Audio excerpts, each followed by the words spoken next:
यदि आप हमारे चैनल के सभी गाने को पसंद करते हैं तो डीडी प्रोडक्शन हाउस के यूट्यूब चैनल को लाल बटन दबा के सब्सक्राइब करें और घंटी के निशान को जरूर दबाएं।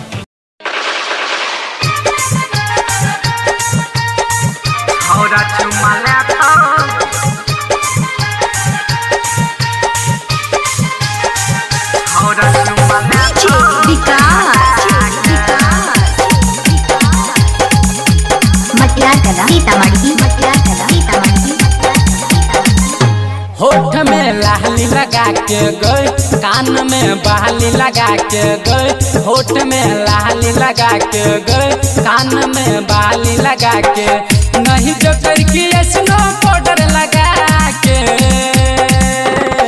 छौरा चुमा ले तो के सटा के, चंपा पाउडर गलियोगे, छौरी की मगलियोगे, हटनिया उठा लाली गलियोगे, पतरा की तोहरा बोलिया।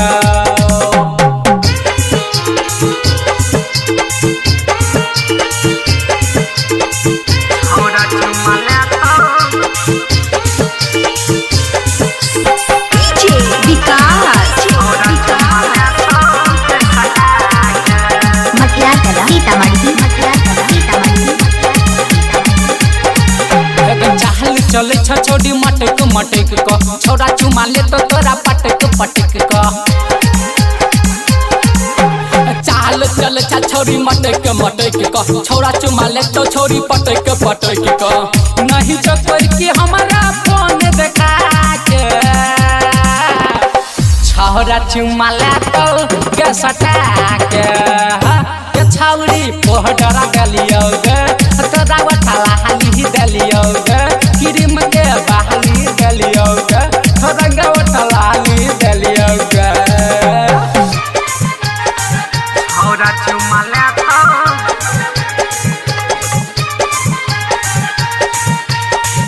छौरा चुमा ले तो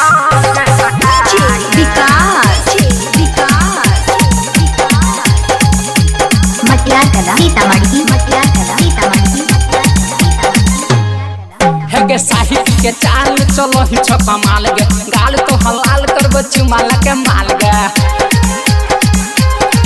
गई साइकिल के चाल चलो ही चक्का माल गे, गाल तो हलाल करबो चुमाला के माल गे। नहीं जो गोर की राहुल के बता के, अभिजीत के रहदी में बोला के, तोरा पाउडर दलियोगे, छौरी की मदलियोगे, तोरा उठला हाली दलियोगे, कीन के बाली दलियोगे। नहीं जो करके स्नो पाउडर लगा के, छौरा चुमा ले तो के सटा